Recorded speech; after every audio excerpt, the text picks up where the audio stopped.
Hello everyone, welcome to easy Swatha. ఈ series ద్వారా daily వచ్చేటువంటి ముఖ్యమైన అప్డేట్స్ని అయితే కవర్ చేస్తాం. ముందుగా క్లాట్ ఎగ్జామ్కి సంబంధించి జూన్ 19కి క్లాట్ వాయిదా పడింది. దేశంలోని 20కి పైగా న్యాయ విశ్వవిద్యాలయాల్లో ప్రవేశాలకు మే 8న జరగాల్సిన కామన్ లా అడ్మిషన్ టెస్ట్ను జూన్ 19కి అయితే వాయిదా వేసినట్లుగా ఇన్ఫర్మేషన్. ఈ పరీక్షకు దరఖాస్తు గడువు అయితే మే 9 వరకు కూడా పొడిగించినట్లుగా తెలుస్తుంది. అండ్ తర్వాత నీట్ కట్ ఆఫ్ మార్కులు తగ్గింపైన అప్డేట్ అయితే రావడం జరిగింది.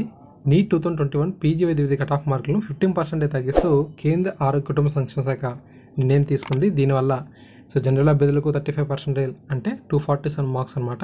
ఎస్సీ ఎస్టీ ఓబీసీకి 25% అంటే 210 మార్క్స్, దివ్యాంగులకు 30% అంటే 229 మార్కులు అయితే నిర్ణయించారు.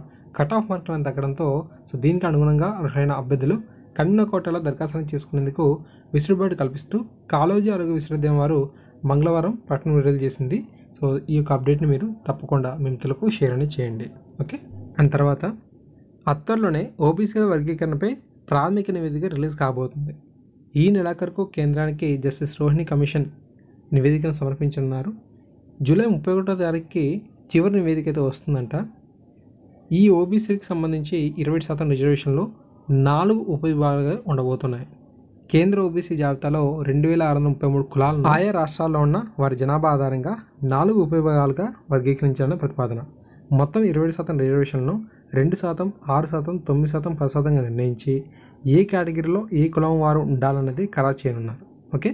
అండ్ తర్వాత పనివేళల్లో ప్రభుత్వ ఉద్యోగులు ఫోన్లు వాడొద్దు అని చెప్పి మద్రాస్ హైకోర్టు ఆదేశం ఇచ్చిందనమాట. దానికి సంబంధించి చూద్దాం. ఆఫీస్ వేళల్లో ప్రభుత్వ ఉద్యోగులు వ్యక్తిగత అవసరాలకు ఫోన్లు వాడేందుకు అనుమతి అయితే ఇవ్వద్దని చెప్పి మద్రాస్ హైకోర్టు అయితే చెప్పింది. ఈ మేరకు మార్గదర్శకాలు రూపొందించాలని తమిళనాడు ప్రభుత్వాన్ని న్యాయమూర్తి జస్టిస్ సుబ్రహ్మణ్యం ఆదేశించారు. అలాగే నిబంధనలు పాటించిన వారిపై చర్యలు తీసుకోవాలని సూచించారు. అత్యవసర కాల్స్ వస్తే పై అధికారులతో అనుమతి తీసుకొని అప్పుడు మాత్రమే ఫోన్లు అయితే యూజ్ చేసుకోవచ్చు అంట. తర్వాత గ్రామం మరియు వాటాచారాలకు సంబంధించి ఒక ఇన్ఫర్మేషన్. అతి త్వరలోనే గ్రామం మరియు వాటాచారాలకు ఒక ప్రత్యేక చట్టం రూపొందించినట్లుగా తెలుస్తుంది. గ్రామం మరియు వాటాచారాలకు భవిష్యత్తులో అమలు చేయాల్సిన పదోన్నతులు, వారు కల్పించాల్సినటువంటి ఉద్యోగ భద్రత, ఇతర అంశాలపై ప్రత్యేకంగా చట్టం చేసేందుకు ప్రభుత్వం కసరత్తును ప్రారంభించింది. ముసాయిదా తయారు చేసిన అనంతరం వచ్చే శాసనసభలో బిల్లు ప్రవేశపెట్టాలని యోచిస్తున్నట్లుగా తెలుస్తుంది. ముఖ్యంగా ప్రధానంగా వీరు యోచిస్తుంది ఏంటంటే సచివాలయ ఉద్యోగులకు సంబంధించిన పదోన్నతులు.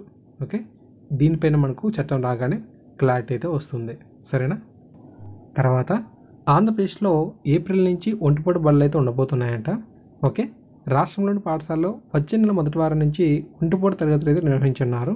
ఈ విద్యా సంవత్సరంలో పాఠశాలలో పని దినాలు తక్కువగా ఉన్నందున విద్యాశాఖ ఈ నిర్ణయానికి వచ్చినట్లుగా అధికార వర్గాలు తెలిపాయి. ఏటా జూన్ 12 నుంచి పాఠశాలను తిరిగి తెరుస్తుండగా 2021-22 విద్యా సంవత్సరంలో కరోనా వల్ల ఆగస్టు 3వ వారం నుంచి తెరాల్సి వచ్చిందనమాట. అయితే పని దినాలు తక్కువగా ఉండటం వల్ల మనకు నెక్స్ట్ మంత్ నుంచి ఒంటిపూట బడులు అయితే ప్రారంభం కాబోతున్నట్టుగా తెలుస్తుంది.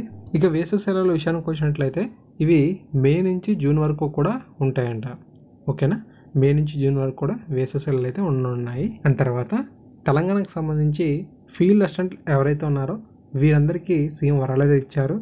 మళ్ళీ వీరందరినీ కూడా విధుల్లోకి తీసుకుంటామని హామీ అయితే ఇవ్వడం జరిగింది.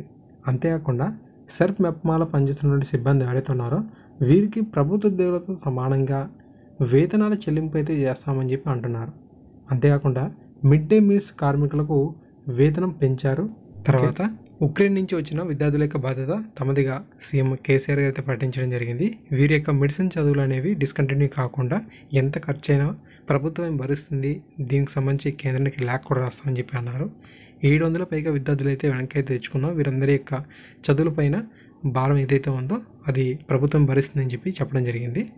అండ్ తర్వాత తెలంగాణకు సంబంధించి 10th మరి ఇంటర్కి సంబంధించిన షెడ్యూల్ పైన అప్డేట్ అయితే రావడం జరిగింది. ముందుగా ఇంటర్మీడియట్కి సంబంధించి చూస్తే ఏప్రిల్ 22 నుంచి జరగాల్సిన ఈ ఇంటర్మీడియట్ పరీక్షలు అనేవి మే 6 నుంచి 23 వరకు ఫస్ట్ ఇయర్, 7 నుంచి 24 వరకు కూడా సెకండ్ ఇయర్ పరీక్షలు నిర్వహించినట్లుగా తెలుస్తుంది. జేఈ మీన్స్ షెడ్యూల్ వల్ల ఈ మార్పులు చేయాల్సిన పరిస్థితి అయితే వచ్చాయని చెప్పి పేర్కొన్నారు. జేఈ పరీక్షలు ఏప్రిల్ 21 నుంచి మే 4వ తారీఖు వరకు అయితే జరుగుతాయి. అవి ముగియగానే ఇంటర్ ఎగ్జామ్స్ అయితే ప్రారంభం కాబోతున్నాయి. ఇంకా 10th పరీక్షల షెడ్యూల్ చూసినట్లయితే ఈ 10th పరీక్షలు అనేవి మనకు మే 23 నుంచి జూన్ 1 వరకు కూడా జరుగుతాయని చెప్పి బోర్డు అయితే చెప్పింది. ఉదయం 9:30 నుంచి మధ్యాహ్నం 12:45 వరకు కూడా పరీక్షలు అయితే జరగనున్నాయి. ఓకే, సో ఈ విధంగా ఈ 10th ఇంటర్కి సంబంధించిన షెడ్యూల్లో కూడా అప్డేట్స్ అయితే వచ్చాయన్నమాట. So thanks for watching this video. తప్పకుండా ఇలాగే మీ యొక్క సపోర్ట్ అయితే ఉండాలి.